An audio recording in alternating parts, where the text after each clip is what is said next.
समादरणीय बंधुजनों, जय माता दी।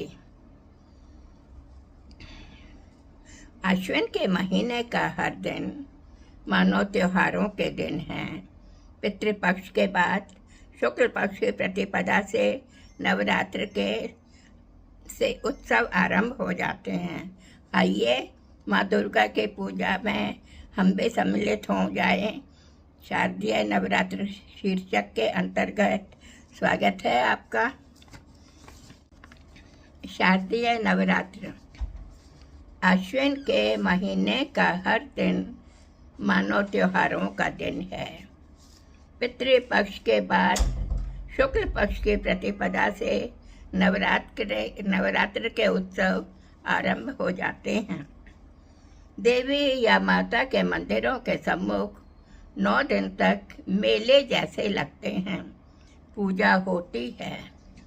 शारदीय नवरात्र के मेलों में मुख्य रूप से दुर्गा माँ की पूजा होती है। शक्ति के उग्र रूप की यहाँ प्रमुखता होती है, जिसमें प्रायः देव दानवों के युद्ध और माँ दुर्गा के द्वारा दानवों का उद्धार माँ दुर्गा की कृपा से होता है।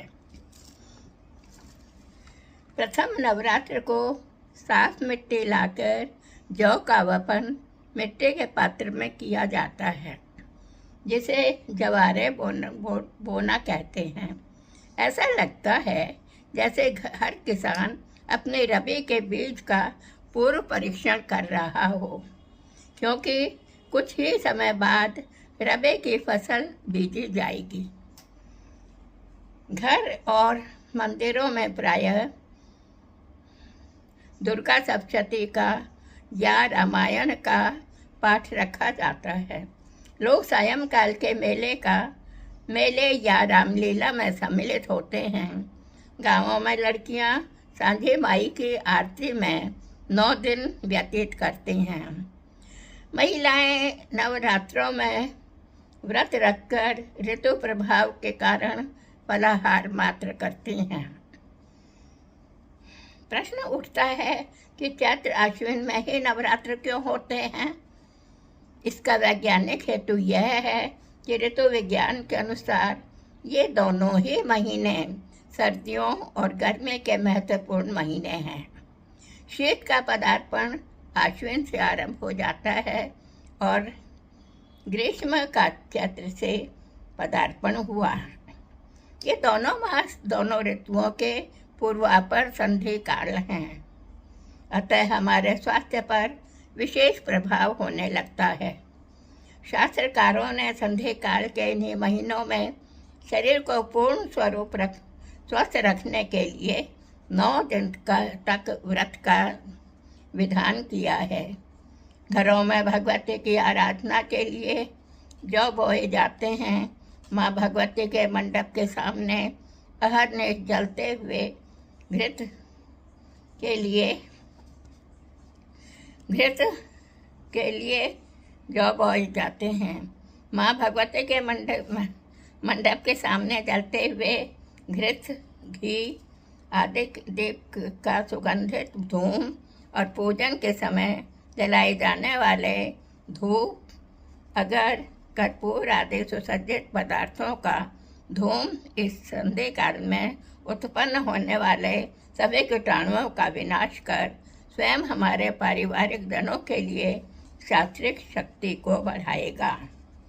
इस प्रकार जहाँ नवरात्रों का विधिवत अनुष्ठान शारीरिक शक्ति का संवर्धन है, वहीं मानसिक शक्ति संचय के लिए नवरात्र अति उपयोगी हैं।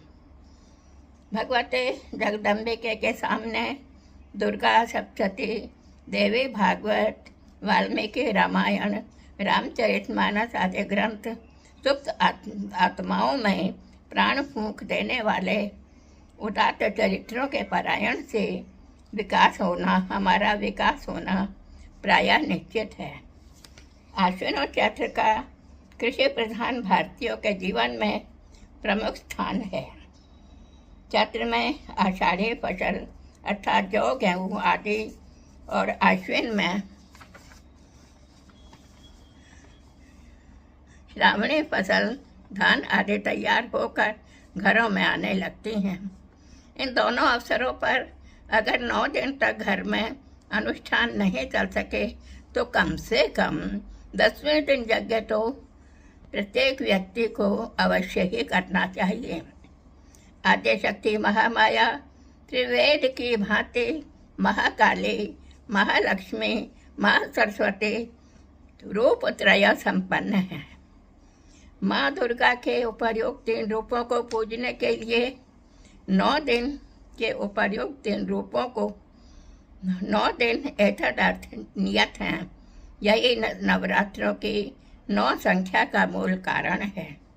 9वें के दिन छोटे छोटे दुधमुही कन्याओं का प्रायः सर्वत्र पूजन करते हैं।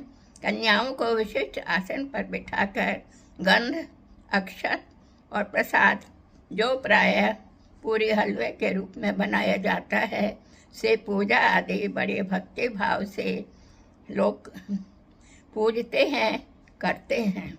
कुमारिका के पूजन के समय उक्त कन्या को जगदम्बिका किंवा माता कहकर उसकी स्तुति करते हैं।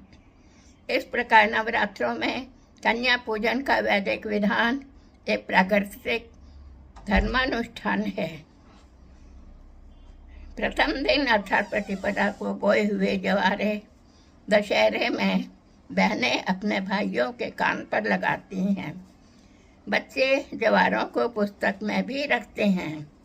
जवारों का से पूजन करने के उपरांत जल में विसर्जित कर दिए जाते हैं।